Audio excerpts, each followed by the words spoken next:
What's up, guys? It's Benny. Unfortunately, in times like these, there are just some very predictable, sickening realities, and we're just going to have to accept that Barack Obama was going to try and use Charlie Kirk's political assassination by the left, by a left-wing movement of which he is a part of, for his own political gain, to attack President Trump and to desecrate in a very small or large way Charlie Kirk's memory, and he's done just that. Ladies and gentlemen, this is predictable because Barack Obama did this while he was president. Barack Obama used the murder of Trayvon Martin to make it all about himself and say, hey, Trayvon Martin could have been me 35 years ago, saying that if he had a son, it would look like Trayvon Martin.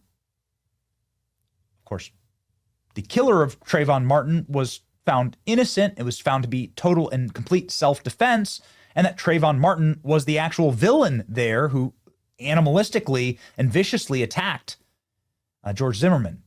So these quotes definitely do not hold up well, and neither will this one. Barack Obama tells audience to stop clapping after he attacked Charlie Kirk and his ideas, saying that they were wrong in a large event just moments ago. First time Barack Obama has responded in person and on stage to the killing of Charlie Kirk, the conditions that he helped create in this nation through the constant demonization and dehumanization of President Trump.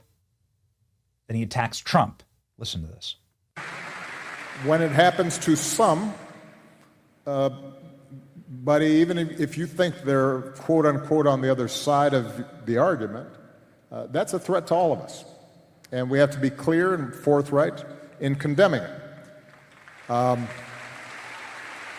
Now,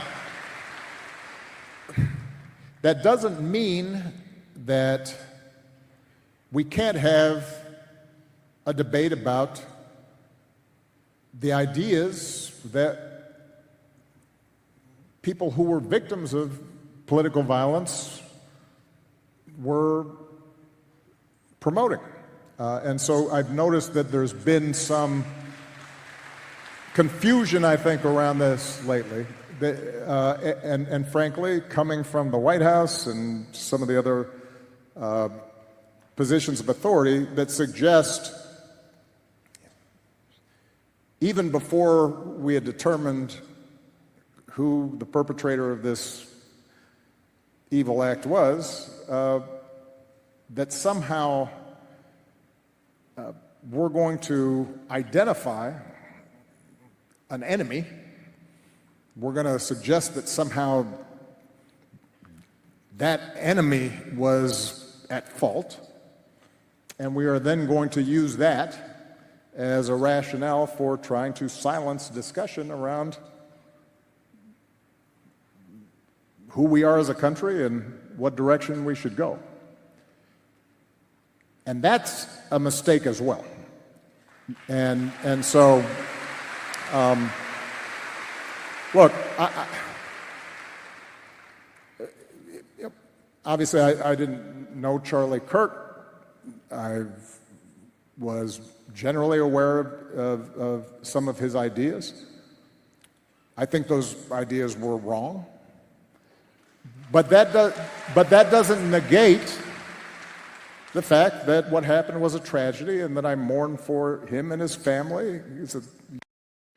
So in this short clip, Barack Obama attacks President Trump by saying that President Trump jumped to the correct conclusion. And by the way, President Trump gets all of the intel briefings. He probably knows a day ahead of time who killed Charlie and what the motive was. Donald Trump told us that. And what was the motive? Barack Obama doesn't mention that, does he? Barack Obama doesn't mention that this is a extreme leftist that has a transgender boyfriend steeped in transgender iconography that was carved into the bullets that assassinated Charlie Kirk. He didn't mention that, does he? Barack Obama never once talks about the left and their culpability here. He only talks about Charlie and his culpability, effectively winking and nodding and saying, well, Charlie Kirk's ideas are really bad. I don't agree with them. They're bad. And the entire audience applauds. Barack Obama, I think, sensing that this would be a very bad moment if it got out of hand, puts his hand up to say, chill, chill, chill. Like right now is not the time to sit there and attack Charlie, but that's exactly what Barack Obama does here and makes it all about himself. And then goes after Trump for correctly saying, yo, this was another example of far left violence. Shameless, Barack Obama launches nasty attack on Trump as he makes first public remarks on Charlie Kirk's assassination, although also attacks Charlie. Obama says Trump deepened U.S. divide in rush to identify enemy in Charlie Kirk shooting. What? Okay, well, if one specific group of people are doing the vast majority of the terroristic political violence in your country, you need to talk about that in order to stop having that happen. That's the goal. That's the end result is we don't want any violence against anyone. But there's a specific group of the left, terroristic, violent, extremist radicals on the left who are committing the vast majority of the violence. So it's important to talk about. Barack Obama doesn't talk about that. We will on this channel. Jimmy Kimmel doesn't want to talk about that. You can expect that Jimmy Kimmel's going to lie. Barack Obama's going to make it about himself and use it to attack Trump. So we have the prosecutor here who is prosecuting the case, who could explain these things for Barack Obama. Here we go. Robinson's mother explained that over the last year or so, Robinson had become more political and had started to lean more to the left, becoming more pro-gay and trans rights oriented. She stated that Robinson began to date his roommate, a biological male who was transitioning genders. This resulted in several discussions with family members, but especially between Robinson and his father, who have very different political views. In one conversation before the shooting, Robinson mentioned that Charlie Kirk would be holding an event at UVU, which Robinson said was a stupid venue for the event. Robinson accused Kirk of spreading hate. When asked why he did it, Robinson explained there is too much evil and the guy, referring to Charlie Kirk, spreads too much hate. In order to fix a problem, you have to stare it directly in the face and you have to diagnose it. You have to say, you have cancer, we're going to try and treat the cancer. But if you just ignore the cancer, if you just ignore militant, violent, radical, left-wing extremism, and you gloss over it, and then you immediately use the death of Charlie Kirk, the assassination of Charlie Kirk, the murder of Charlie Kirk by a leftist, to attack Trump, then you're contributing to the problem, obviously.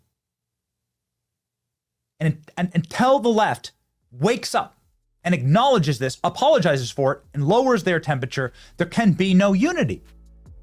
You can't unify over a lie. You can't unify with people who want you dead. And so it's unfortunately despicable and predictable. Ladies and gentlemen, that's Barack Obama for you. It's your boy Benny. Like, share, and subscribe. See ya.